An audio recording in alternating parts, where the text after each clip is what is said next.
Collar ہے ہمارے ساتھ. السلام علیکم. کون صاحب کہاں سے ہیں جی؟ وعلیکم السلام. میں عائشہ شفقت بات کر رہی ہوں لاہور سے. جی عائشہ.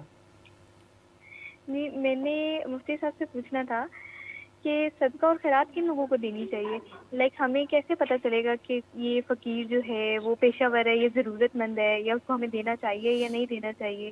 ٹھیک ہو مطلب اس کے بارے میں ہمیں کیسے صحیح والا پتہ چلے گا. ٹھیک ہے, تعین کیسے کیا جائے کہ کون حقدار ہے کون نہیں ہے, کون پیشہ ور بھکاری ہے. مفتی صاحب یہ دیکھیں جہاں تک زکوٰۃ دینے کا تعلق ہے نا تو صدقہ اور خیرات, بات زکوٰۃ کی ہو رہی ہے. صدقہ خیرات, صدقہ و خیرات تو اب کسی کو بھی دے سکتے ہیں, اس میں تو کوئی قباحت نہیں ہے. دیکھیں جو نفلی صدقہ ہوتا ہے ڈیزرونگ کو بھی دے سکتے ہیں اور نان ڈیزرونگ کو بھی. جب آپ نے بات ہی کر دی کہ نفلی صدقہ ہے تو نفلی صدقہ تو آپ کسی کو بھی دے سکتے ہیں, اس میں کوئی حقدار ہے نہیں ہے اس کی کوئی قباحت نہیں ہے. جہاں تک بات آتی ہے نا صدقہ جو فرضی ہے یعنی زکوٰۃ, تو اس کے لیے ضروری ہے کہ آپ جس کو دے رہے ہیں وہ اس کا اہل ہو, حقدار ہو. اب اگر یہ محترمہ کا سوال یہ تھا کہ تعین کیسے ہو, ہمیں کیسے پتہ چلے گا, تو جہاں تک انسان کا اپنا بس ہے نا وہاں پر اس سے پوچھ گچھ ہوگی.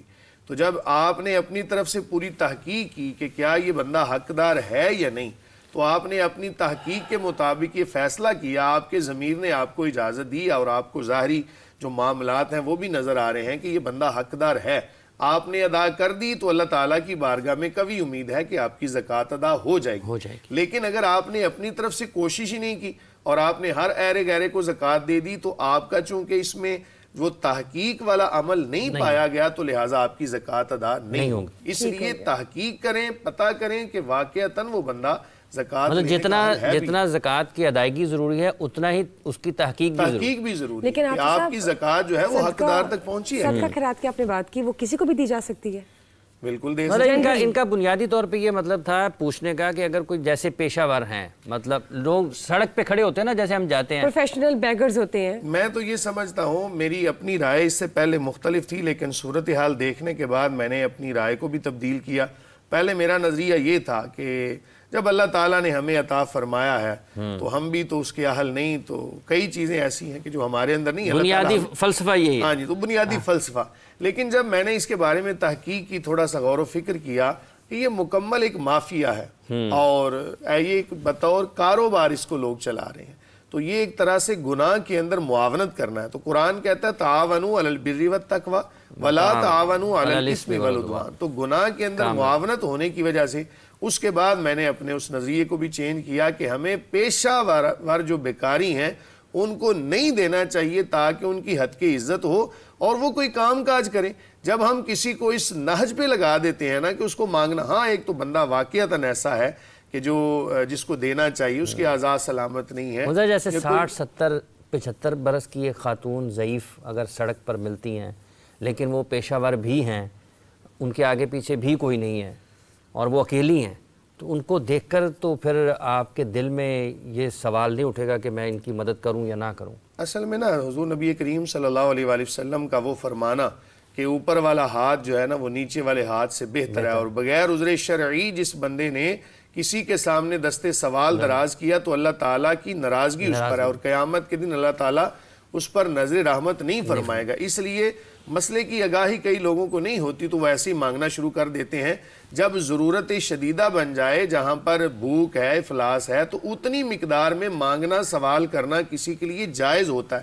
لیکن جیسے ہی وہ ضرورت پوری ہو گئی تو اس کے بعد اب سوال کرنا اس کے لیے حرام ہے. تو وہ جو بھی کام کر رہا ہے حرام کر رہا ہے اور ہم اس کے اندر معاونت کر رہے ہیں, اس لیے ہمیں رک جانا چاہیے, ہمیں روک لگانی چاہیے. ٹھیک ہے, لیکن مفتی صاحب آپ نے کہا صدقہ خیرات کسی کو بھی دیا جا سکتا ہے, وہ واقعی کسی کو دیا جا سکتا ہے؟ ہم لوگ ایک دوسرے کو آپس میں بھی دے سکتے ہیں, پھر دے سکتے ہیں. ہاں کیوں نہیں, نفلی ہے نا, تحفہ دے سکتے ہیں آپ ایک دوسرے. لیکن جو ہمارے ہاں ایک کنسپٹ بنا ہوا ہے نا صدقہ و خیرات کا لفظ جو ہے, ہم اپنی وہ جو بلائیں ہیں مصیبتیں ہیں اول صدقہ اپنے گھر والوں پہ خرچ ہے نا. قرآن مجید فرقان حمید لیکن وہ کہتے نہیں آپ نے صدقہ اتارا تو وہ نہیں یہ اور ہے.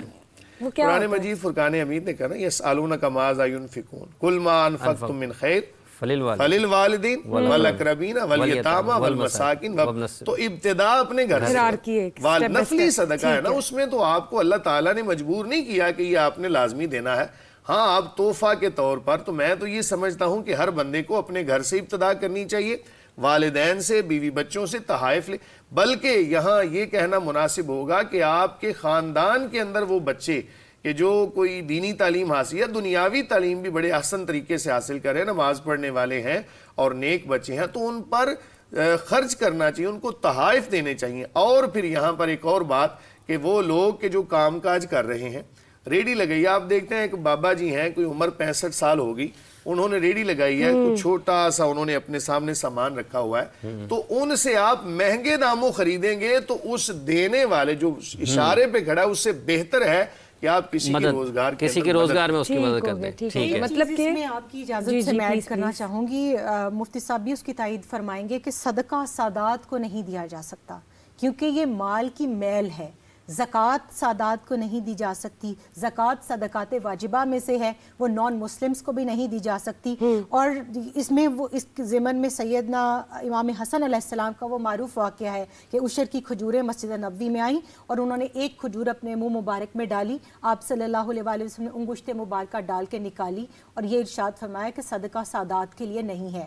تو میں نے دیکھا کہ کچھ خواتین کہتی ہیں جی یہ صدقہ سیدوں کے نام کا, ان کے نام پر تو صدقہ دیا جا سکتا ہے, لیکن سادات کی فیملیز کو آپ فی سبیل اللہ دیں, ہدیہ دیں, ہبہ دیں, تحفہ دیں, ان کی خدمت میں ادب سے نیاز سے اور صدقے میں فرق نیت کو بھی بہت فرق ہے. نیت سے ہی تو کوئی چیز زکوٰۃ ہوتی ہے, نیت سے نہیں دیا جا سکتا. یہ ہاں جی تحفے دیے جا سکتے, صدقہ نہیں. تحائف دیں.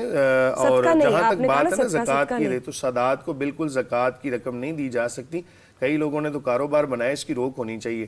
میں ایک چیز یہاں پر یہ بھی ایڈ کرنا چاہوں گا حضرت ام المومنین عائشہ الصدیقہ فیفہ رضی اللہ تعالیٰ عنہ کے حوالے سے کہ آپ رضی اللہ تعالیٰ عنہ وہ ہستی ہیں کہ جنہوں نے امت کے اوپر اتنے احسان کیے کہ ہمیں وہ مسائل کہ جو رسول اللہ صلی اللہ علیہ وآلہ وسلم کی گھریلو زندگی سے تعلق رکھتے تھے وہ ہمیں بتائے کہ رسول اللہ صلی اللہ علیہ وآلہ وسلم کا شانہ اقدس میں کیسے رہتے تھے اپنی ازواج کے ساتھ. اور کئی لوگ اس کے اوپر جو معترض ہوتے ہیں نا کہ دیکھو سرکار دو عالم صلی اللہ علیہ وآلہ وسلم کی جو گھر کی باتیں تھیں وہ لوگوں کو بتانا, یہ تو کئی لوگ اس کو نا کسی اور اینگل, میں اس کے جواب میں یہ عرض کرنا چاہتا ہوں کہ دیکھیں مائیں اپنے بچوں کو نہیں سکھائیں گی تو کون سکھائے؟ امت کی رہنمائی ہے. ہاں جی, تو یہ امت کے اوپر حضرت عائشہ رضی اللہ تعالیٰ عنہ کا بڑا احسان ہے کہ انہوں نے, اور آپ بیعت وقت ام المومنین ہونے کے ساتھ ساتھ فقیہ بھی ہیں, تو آپ نے بڑے احسان کیے ہمیں جو رسول اللہ صلی اللہ علیہ وسلم کی گھر کی زندگی ہے وہ بتا دی.